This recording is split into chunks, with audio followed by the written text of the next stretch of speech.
Olá! Já pararam para pensar que as rochas bem debaixo dos nossos pés são, na verdade, livros de história? Livros com milhões e milhões de anos. E hoje a gente vai aprender a ler alguns dos segredos mais antigos guardados nessas páginas de pedra. Pode até soar como ficção científica, né? Mas é exatamente isso que a paleontologia faz. Cada fóssil que a gente encontra é literalmente uma página de um livro de história. Um livro absurdamente antigo. E a nossa missão aqui é justamente aprender a ler algumas dessas páginas. E olha que histórias! Elas vêm em todos os tamanhos imagináveis. Dê uma olhada. De um lado, a gente tem dentes de conodontes, que eram umas criaturinhas marinhas antigas, mas tão pequenos que cabem vários na cabeça de um alfinete. E aí do outro lado, bum! Um único osso da perna de um dinossauro, um fêmur, maior que uma pessoa. A escala disso tudo é de cair o queixo, né? Tá, mas o que é um fóssil, afinal?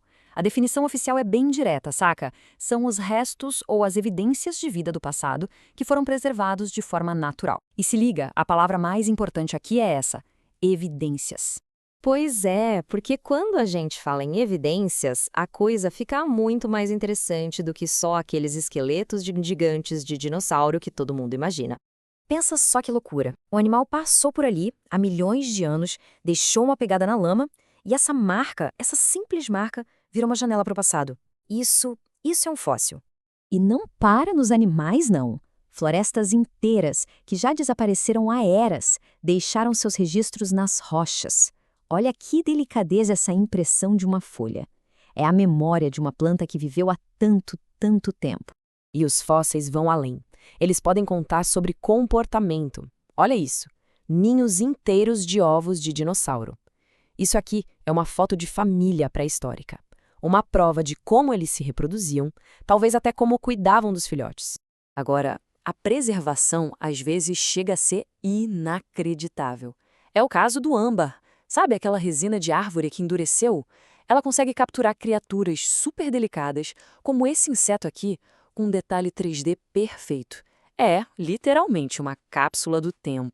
E, bom, preparem-se porque sim, até o cocô vira fóssil. É isso mesmo, isso aqui é um coprólito. E por mais bizarro que possa parecer, essa evidência é ouro para a ciência, porque revela exatamente o que os animais extintos comiam. Mas nem tudo que reluz é ouro, e nem tudo que parece fóssil é fóssil. Como em toda boa investigação, existem as pistas falsas. A natureza às vezes prega umas peças, criando formas que enganam a gente. Parecem plantas, parecem bichos, mas são só formações minerais. Isso aqui, por exemplo, são cristais. O nome para isso? Pseudofósseis. Beleza. Mas aí fica a pergunta: como, afinal de contas, um ser vivo vira uma pedra? Bom, não é nada fácil. O processo é super raro e precisa de digamos, uma receita bem específica. E o primeiríssimo ingrediente? Soterramento rápido. Esse é o passo mais crucial de todos. Sem ele, nada acontece.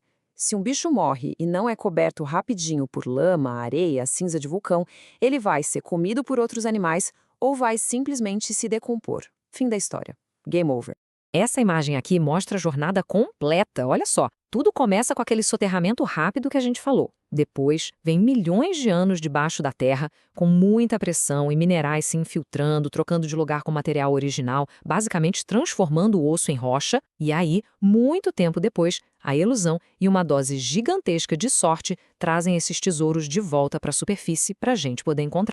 Então, o ponto principal é esse. Virar fóssil é a maior exceção, não a regra. A grande, imensa maioria dos seres vivos simplesmente desaparecem.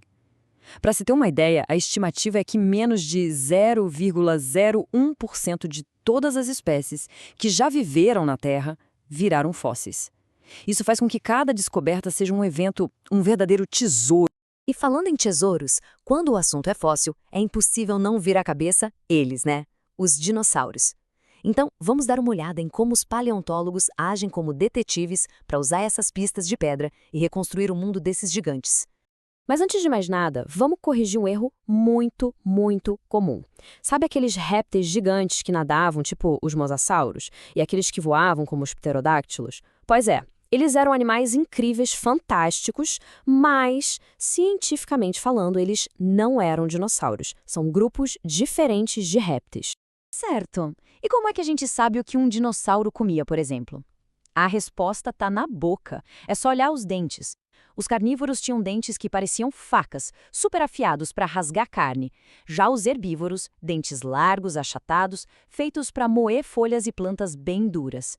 E não são só os dentes, né? As garras, os chifres, as armaduras, tudo isso conta um pedaço da história de como eles viviam. E claro que o Brasil não fica de fora dessa história, né? O nosso território também guarda fósseis espetaculares. Bora conhecer 2 dos maiores protagonistas encontrados por aqui. Esse aqui é o Australoposeidon magnificus. Gente, esse era o maior dinossauro do Brasil. Um herbívoro que podia chegar a 25 metros de comprimento. 25 metros! É quase o tamanho de uma quadra de basquete. Dá para imaginar uma criatura desse tamanho andando por aqui? E onde tem um herbívoro gigante, geralmente tem um predador gigante por perto. Apresento a todos o Oxalaia quilombensis, nada menos que o maior dinossauro carnívoro já descoberto no Brasil. Ele podia pesar até 7 toneladas. Um predador de respeito que com certeza era o rei do seu pedaço. E tudo isso nos leva a uma última pergunta, para a gente ficar pensando. A história dos dinossauros, na verdade, não acabou por completo naquele evento de extinção. A linhagem deles sobreviveu. Ela continua entre nós. Então fica a reflexão. Olhando para os animais que existem hoje, quais deles são os herdeiros, os parentes mais próximos desses gigantes do passado? Fica aí a pergunta.